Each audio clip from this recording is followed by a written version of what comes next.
Riker Nash had 3 rules for surviving as a mercenary in the outer colonies: never work for politicians, never touch ancient tech, and never trust anyone who couldn't breathe air.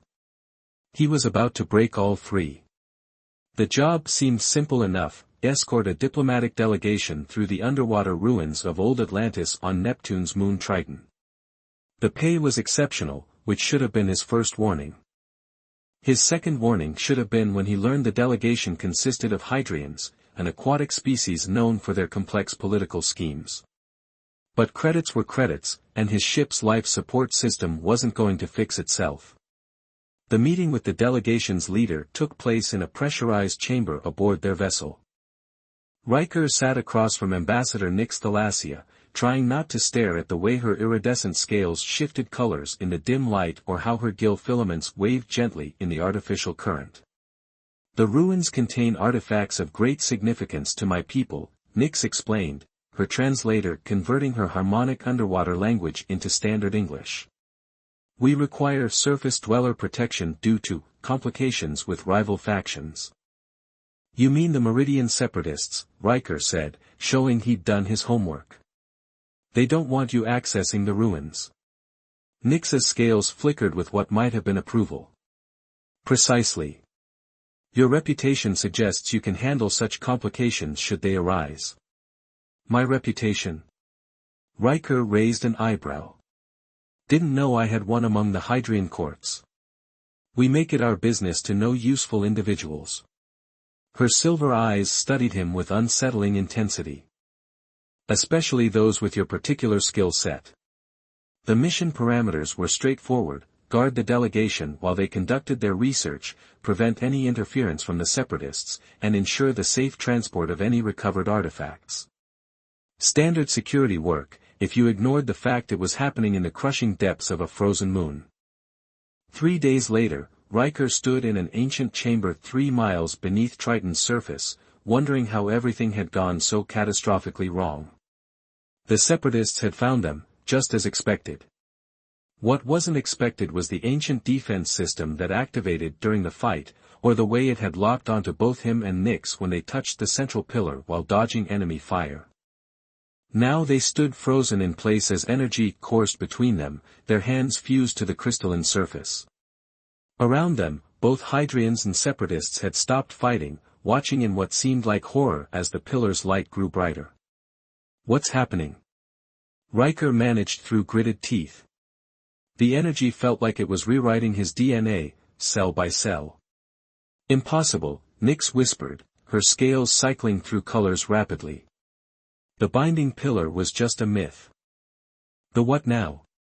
Before she could answer, the energy peaked. Riker felt something snap into place in his mind, like a puzzle piece he hadn't known was missing. The pillar released them, and they stumbled apart. But the connection remained. He could feel Nyx's presence in his mind, her shock, her fear, and underneath it all, a calculating intelligence already working through the implications. "We're bonded," she said, unnecessary given that he could literally feel her saying the words in his head. "The pillar was created by my ancestors to forge permanent diplomatic links between species. It hasn't been activated in 10,000 years. Permanent?" Riker tried to step away from her, only to be stopped by an invisible force when he got more than 10 feet distant. "Define permanent." "Until death," one of the elder Hydrians said, their voice heavy with what might have been awe or horror. "You are now bound to each other. Physically, mentally, emotionally." Riker looked at Nyx, who was examining him with those unblinking silver eyes. Through their new connection, he felt her curiosity warring with concern. "I don't suppose there's an instruction manual for this?" he asked. "No," she replied. "But I suspect we're about to become a rather significant diplomatic incident." As if to prove her point, both their communicators began chiming with priority messages from their respective governments. Through their bond, Riker felt Nyx's resigned amusement mixing with his own growing sense of doom. He'd broken all 3 of his rules in one job. Now he was permanently bound to a Hydrian diplomat who felt far too intrigued by this development for his comfort. And somewhere in the back of his mind, he could feel her already forming plans within plans. This will certainly make the upcoming trade negotiations more interesting, Nix mused, and Riker realized with growing horror that she was actually looking forward to this. 3 rules. He'd broken 3 simple rules. And now he was stuck with the consequences, all 5 feet 8 inches of iridescent, politically savvy, apparently delighted consequences.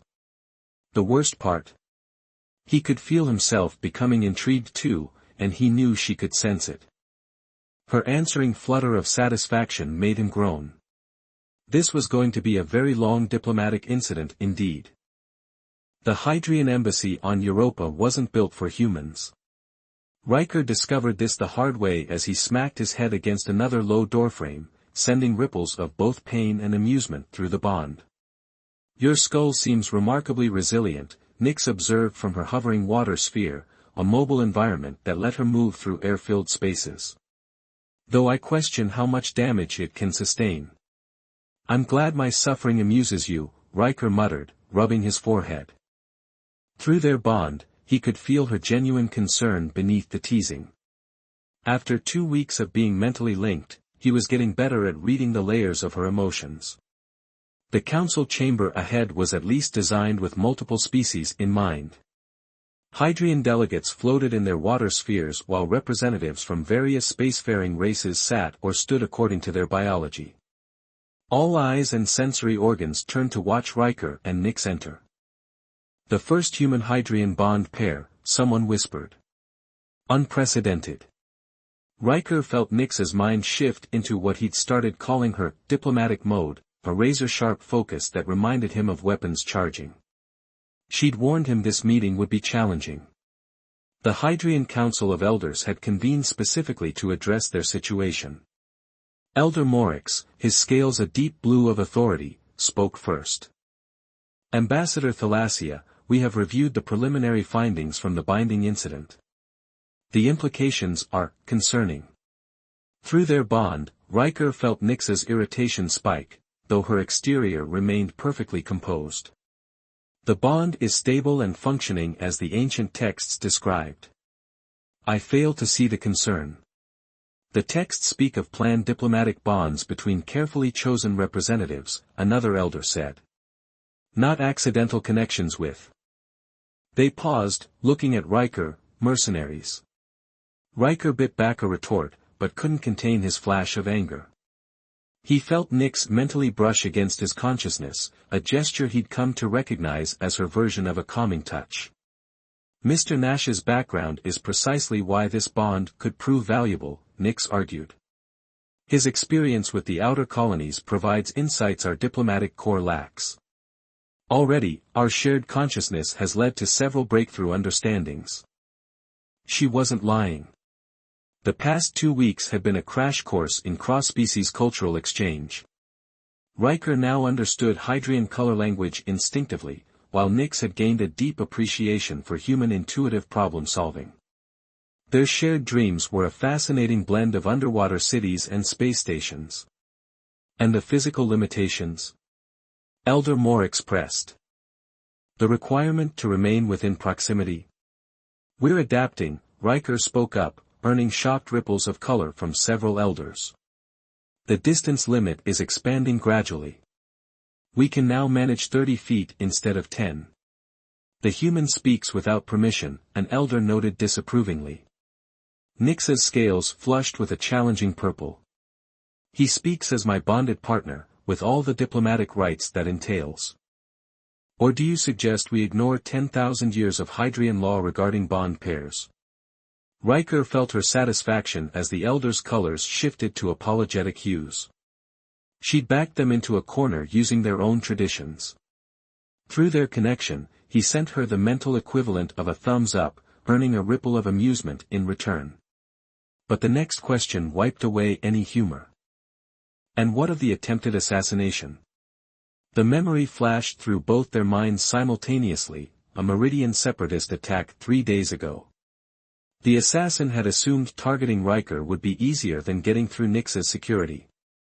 They hadn't counted on the bond warning her of danger to her partner, or on Riker's combat training being enhanced by Hydrian reaction speeds.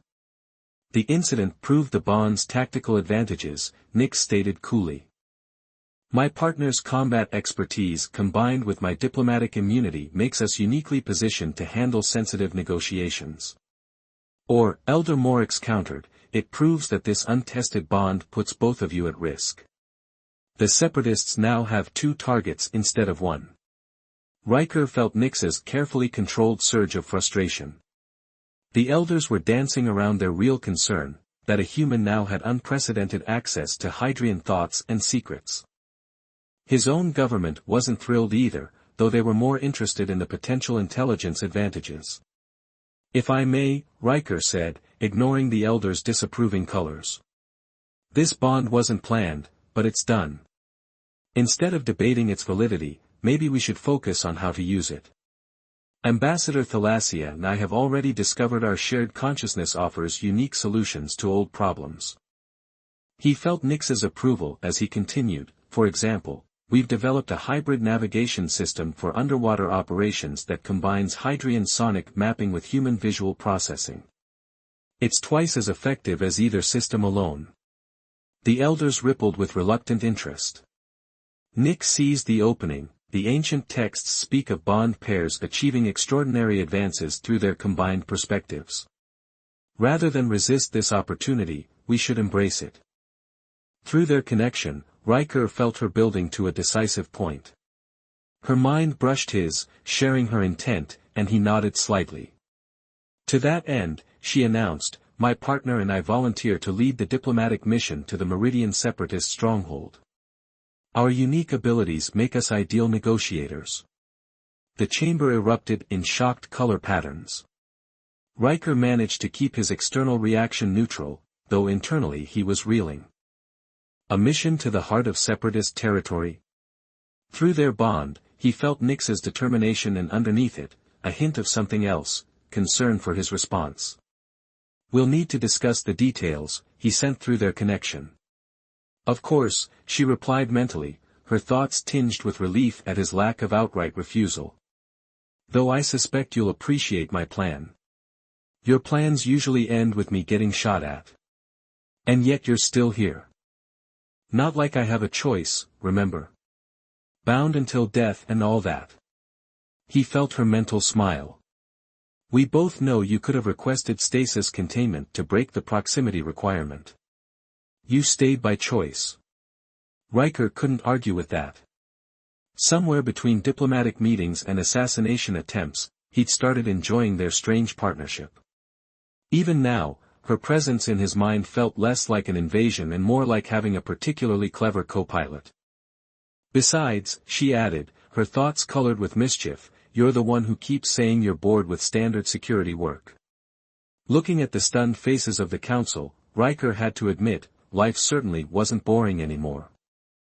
The Meridian Separatist fortress was exactly as unwelcoming as Riker had expected, a massive structure carved into an underwater volcano, surrounded by defense systems that could shred most ships into atoms. Their diplomatic vessel approached slowly, its shields humming with both Hydrian and human protective technologies. You're brooding again, Nix observed from her command pod, her scales shifting with subtle concern. I can feel it echoing through the bond. Just wondering how many ways this could go wrong, Riker replied, checking their security systems for the 3rd time. Entering the stronghold of people who've tried to kill us multiple times seems unwise. Through their connection, he felt her amusement tinged with affection. After 2 months of shared consciousness, their bond had deepened beyond mere thoughts and emotions. They could sense each other's physical state, share skills, even dream each other's memories. The Separatists agreed to negotiate, Nix reminded him. They're as curious about our bond as everyone else. That's what worries me. Their ship docked in a pressurized chamber that could accommodate both water and air-breathing species. As they prepared to disembark, Riker felt Nix's mind brush against his in their now familiar pre-mission check. Their thoughts aligned, defenses synchronized, senses sharpened by their shared awareness. The Separatist delegation waited beyond the airlock, a mix of Hydrians and other aquatic species. Their leader, Commander Voss, cut an imposing figure even by Hydrian standards. His scales were battle-scarred, their natural iridescence dulled to a threatening gray. Ambassador Thalassia, Voss's translator crackled. And her, bonded human. Welcome to Meridian Deep. Through their connection, Riker felt Nix's diplomatic mask slide into place. Commander. We appreciate your willingness to discuss recent events. Recent events? Voss's scales flickered with dangerous colors. You mean your theft of our ancestral artifacts? Or perhaps the abomination of your cross-species bond? Riker tensed, but Nix's mental touch kept him steady. The artifacts belong to all Hydrians, she said calmly. As for our bond, it was created by the same ancestors you claim to defend. The bond should never have been possible, another separatist hissed. Humans lack the genetic markers required for activation. Something in their tone set off warnings in both Riker and Nix's minds. Through their connection, they shared a moment of realization. The separatists knew more than they should about the bonding technology's specifications. Unless, Nix said carefully, someone modified the activation parameters. The ripple of tension through the separatist delegation confirmed their suspicion. Riker felt Nix's mind race through implications while his combat-trained senses tracked potential threats. You wanted the bond to activate, she continued. You needed it to activate. The question is, why? Commander Voss's scales shifted to a pattern Riker had never seen before, one that sent waves of alarm through Nix's consciousness. Take them, Voss ordered. The attack came from all sides, but the bond gave them an unprecedented advantage. Riker moved with Hydrian speed while Nix's diplomatic shields adapted to his defensive patterns. They fought as one organism, each covering the other's weaknesses. But they were outnumbered, and their attackers were prepared. A sonic pulse designed to disrupt both human and Hydrian neural patterns hit them simultaneously. Through their shared pain, Riker felt Nix's desperate attempt to maintain their connection. The bond, she managed through their mental link. They're trying to. Another pulse hit, and their consciousness fractured. For the first time since the binding, Riker felt alone in his own mind. The silence was deafening. He fought through the disorientation to see Nix being dragged away by separatist guards. Without their connection, she looked alien again, her expressions unreadable. The distance between them grew beyond their usual limit, but there was no pulling sensation, no compulsion to stay close. Fascinating, Voss said, studying them both. The sonic disruption works perfectly. Now we can proceed with the real tests. Tests? Riker demanded, struggling against his own captors. This whole thing was an experiment. The first successful human-Hydrian bond in history. Voss's scales rippled with scientific satisfaction. Of course we had to study it. Your genetics were specifically chosen, your meeting arranged, all to prove our theories about cross-species compatibility. Through the haze of disruption, Riker saw Nix's scales flash with rage. The assassination attempts, she said. They were stress tests.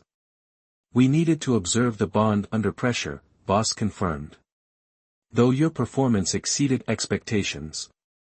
The military applications alone. We're not your lab specimens, Riker growled, but the commander ignored him. Separate them, Voss ordered. Let's see how the bond adapts to prolonged isolation. And prepare the neural probes, we have much to learn about their shared consciousness. As they were dragged in opposite directions, Riker caught one last glimpse of Nix. Her scales had shifted to a pattern he'd only seen in their shared dreams, one that meant neither goodbye nor surrender, but promise.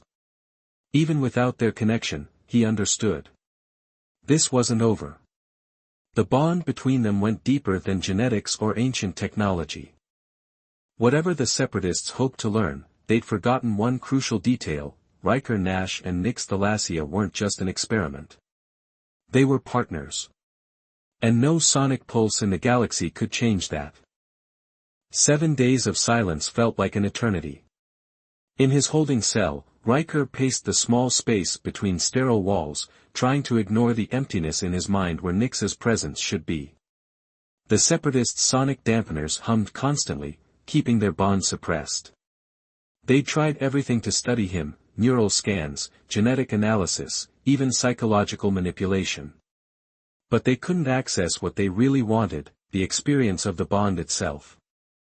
That remained locked in his and Nyx's shared consciousness, currently fractured but not destroyed. The readings make no sense, he'd overheard one scientist tell Commander Voss. Their neural patterns have fundamentally changed. It's like their brains rewrote themselves. Riker smiled grimly at that. They had no idea. The cell door opened, admitting a junior researcher with monitoring equipment. "Time for another scan," she said, not meeting his eyes. Riker complied silently, letting her attach the sensors. He'd learned more by appearing cooperative than by fighting. Through careful observation, he'd pieced together fragments of the Separatists' true agenda. They weren't just studying the bond, they were trying to weaponize it. Create forced connections between soldiers, spies, even unwilling political leaders. But they couldn't replicate the results without understanding how his connection with Nyx worked. The researcher frowned at her readings. "Your neural activity is still abnormal. Are you experiencing any residual link with Subject 2? Subject 2. That's what they called Nyx here. As if she were a specimen instead of a person. Nothing since the dampeners," he lied. Because there was something, not thoughts or emotions, but a deeper awareness. Like knowing the location of your own heart, he could feel Nyx's presence somewhere below him in the facility. The researcher made a note. "Interesting. Your brain chemistry suggests." The facility's lights flickered suddenly. The researcher looked up, startled. "That's not possible. Our power systems are." Everything went dark. The ever-present hum of the sonic dampeners died. In the instant before emergency power activated, Riker felt it, a flood of consciousness rushing back into his mind. Nyx's presence hit him like a tidal wave, carrying with it emotions, images, and a single urgent message. Now. He moved before the researcher could react, disabling her with techniques learned from Nyx's combat memories. In the corridor, alarms began blaring as the facility's systems went haywire. Through their restored bond, he felt Nyx's satisfaction. She'd spent their week of separation methodically breaking through the facility's cybersecurity, using skills she'd absorbed from his memories. Their shared knowledge had survived even when their conscious connection was blocked. "Status?" he asked mentally as he navigated the chaos. "Engineering level secured," she replied. "Their systems are completely compromised. Though I admit, coding in binary is barbarically inefficient compared to our neural languages. Says the one who thought human card games were a form of ritual combat." Her amusement flickered through their bond. "In my defense, the way you play them, they might as well be." Guards rounded the corner ahead, but Riker was already moving. He flowed through combat forms that blended his mercenary training with Hydrian martial arts, their effectiveness multiplied by sharing Nyx's enhanced reaction time.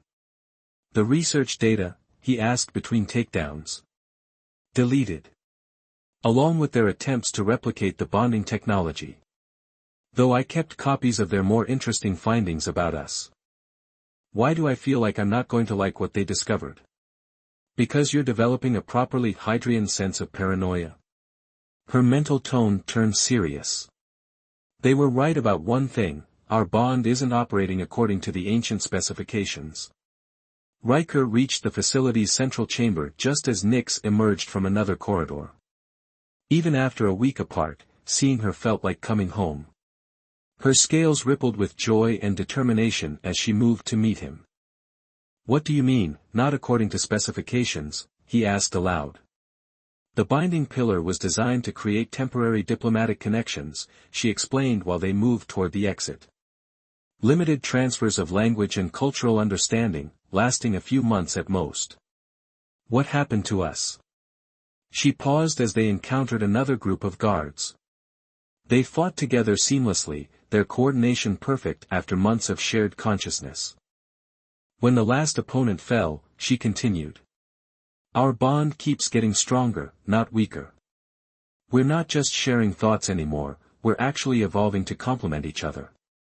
Your brain has developed structures similar to Hadrian neural clusters. My genetic code shows traces of human adaptability. Is that even possible? It shouldn't be.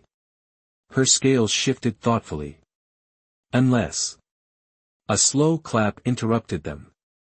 Commander Voss stepped out of the shadows, flanked by elite guards. Unless it was meant to happen, he finished.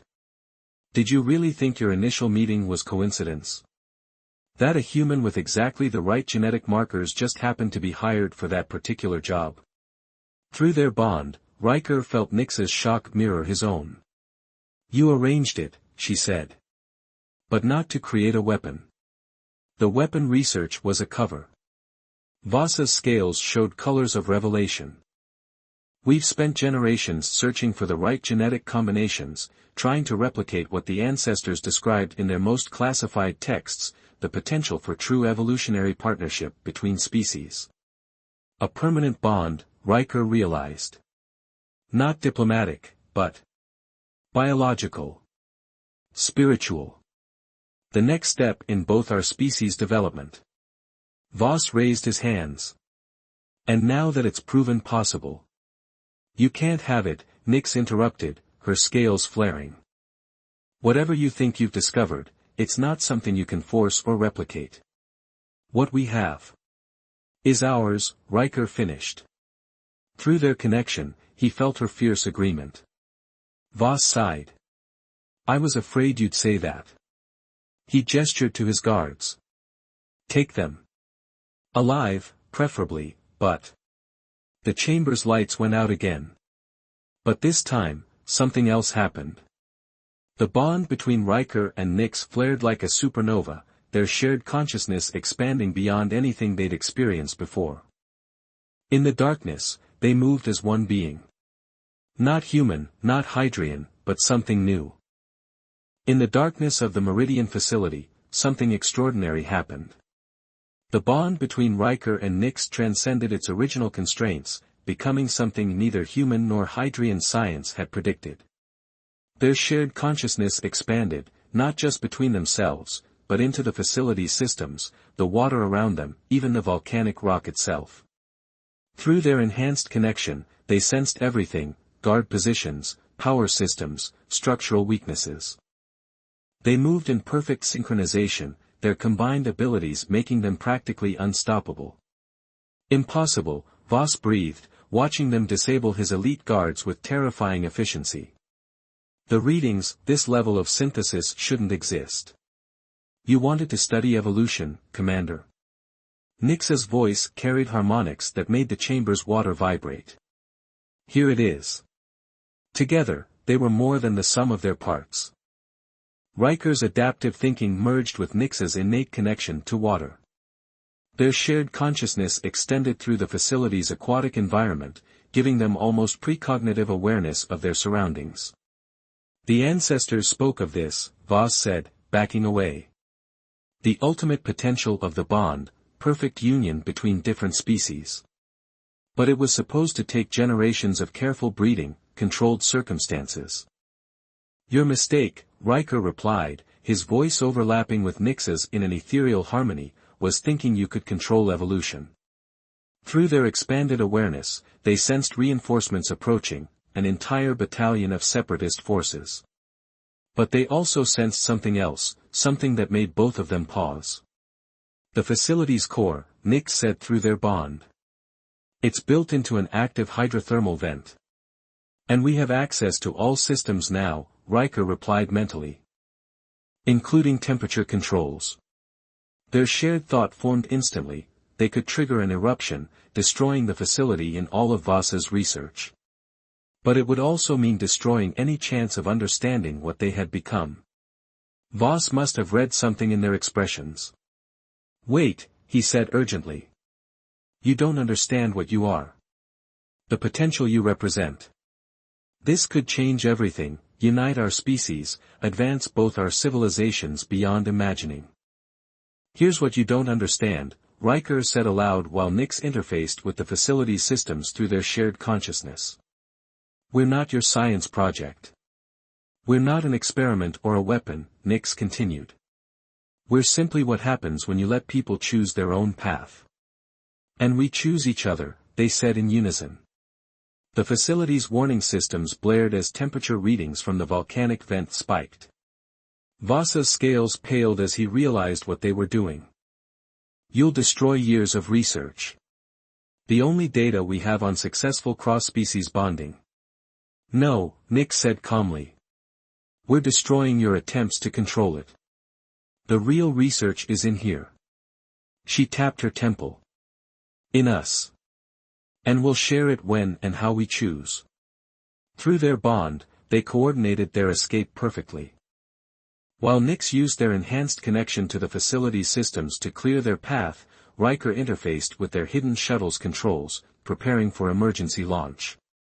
They moved through the chaos of evacuation alarms and panicking personnel like water flowing around rocks. Their shared consciousness let them anticipate every obstacle, avoid every threat. They were no longer just working together, they were moving as one organism with two bodies. Behind them, the facility began to shake as the hydrothermal vent destabilized. They sealed themselves into their shuttle just as the first eruption hit. As they escaped into the dark ocean depths, they felt the bond between them shift again, settling into something new yet familiar. The extreme synthesis of their escape faded, but the deeper connection remained. Well, Riker said as they watched the facility collapse behind them, I guess this means a career change. Can't exactly go back to standard mercenary work. Through their bond, he felt Nix's amusement and affection. There are advantages to being the only known successful human-Hydrian bond pair. We can write our own job description. Ambassador Thalassia, are you suggesting we use our unique status for personal gain? I'm suggesting we use it to help others understand what's possible. Her scales shifted to colors of hope and determination. What happened to us wasn't just about humans and Hydrians. It's proof that different species can connect in ways no one imagined. As long as they're not forced, Riker added, sending images through their bond of all the ways their natural evolution had differed from Vasa's controlled experiments. Exactly. Nix's mind brushed his with now familiar warmth. Real bonds can't be engineered or controlled. They have to be chosen. As their shuttle surfaced into Europa's perpetual twilight, they began composing a message to both their governments. Not an explanation or a defense, but an invitation. An offer to show what was possible when different species chose to truly understand each other. They had become something unprecedented, not quite human, not quite Hydrian, but a bridge between worlds. Their bond had evolved beyond its ancient programming into something new, something that offered hope for genuine understanding between different species. You know, Riker said as they set course for the nearest diplomatic outpost, when I took that security job, I was just trying to fix my ship's life support. Through their connection, he felt Nix's laughter like sunlight on water. And instead, you found something better. Someone better, he corrected, earning a ripple of pleased colors from her scales. Their bond hummed between them, no longer a chain or a diplomatic tool, but a living connection that continued to grow and evolve. Whatever came next, explaining their transformation to the authorities, helping others understand cross-species cooperation, or just figuring out their own unique existence, they would face it together. Not because they had to, but because they chose to. And that, they had learned, made all the difference.